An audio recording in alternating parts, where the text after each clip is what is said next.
Hi everyone, Wayne Williams here from Profunda Analytics.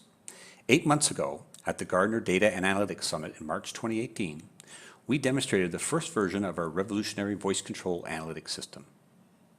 Now I'm pleased to announce that we have just released Profunda Voice 2.0, which not only represents a giant leap forward in technology, it's also ready for prime-time production. Let's jump right in and I'll show you what I mean. The screen you are looking at is a voice-controlled pivot table. It's just one entry point into the system, albeit my favorite because of its incredible flexibility.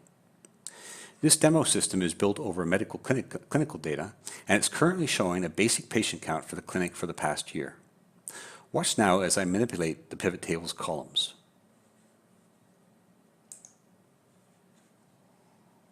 Add column doctor.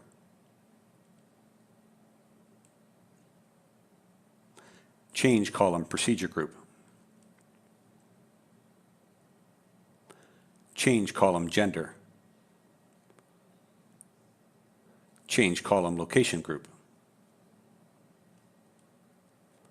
Add column location. Add column zip code. Remove column location. Clear columns. There are 14 different descriptive columns in this data set, which means that I can create 87 billion different combinations. I can also change the measures we are looking at.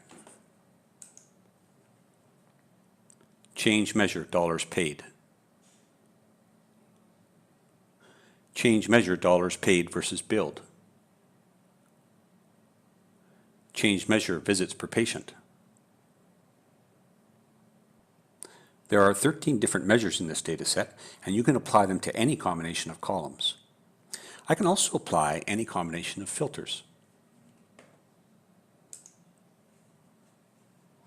Change measure patients. Add column doctor. Add filter Medicaid category. Add filter cataract surgeries. Add filter Wednesday. Now perhaps you see why this is one of my favorite interfaces. It can answer literally quadrillions of questions. But this pivot table is only one part of a much broader ecosystem, where each part of the ecosystem can interact with any other part. Let me show you what I mean by investigating a specific scenario. Clear filters.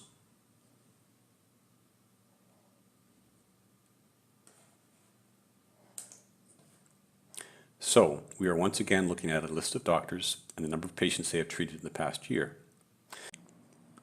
Let's say that our current interest in this list are doctors who have lost patients over the past year. We can identify these by using the period over period change column on the far right, which is always present in every pivot table. Now, I'm not going to waste your time exploring situations that have easy explanations, such as extended vacations. Instead, I'm going to focus on row 5, Dr. Billy Joel, who has lost 4% of his patients. The next logical question with respect to Billy Joel is whether this is a one-time drop-off, such as an extended absence, or whether it's a systemic problem. To check on this, we issue a show trends 5 command, where the 5 references a pivot table's row number.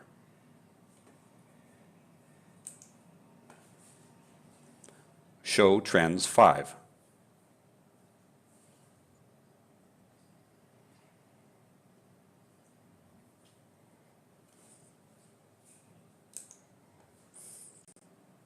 This interface shows trend data for calendar years in the upper left, rolling 12-month periods in the upper right, and a monthly line chart at the bottom. As you can see from the calendar year and rolling 12-month charts especially, this doctor is consistently losing patients on a year-over-year basis. The question now becomes, where is he losing patients?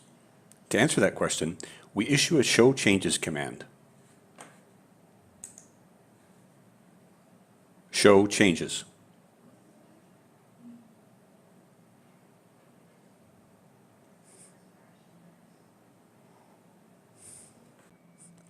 This interface breaks down changes across all the key columns.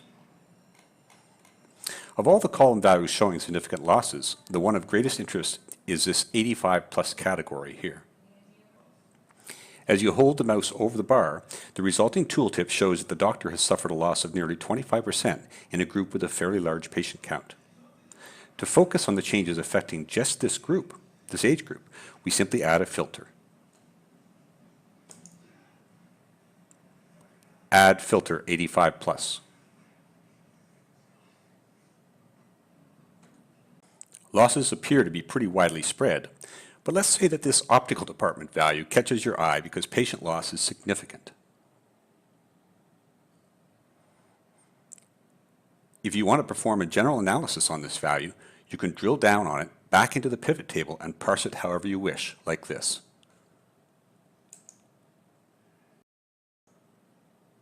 Show pivot optical department.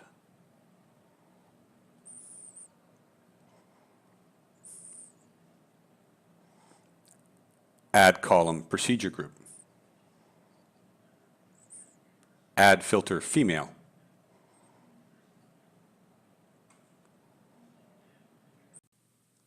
This is what I meant by these interfaces being part of an ecosystem. You can drill down into any one of them from any other one simply by referencing a row or a data value. Or you can simply change interfaces without specifying a value, which is akin to shifting perspective.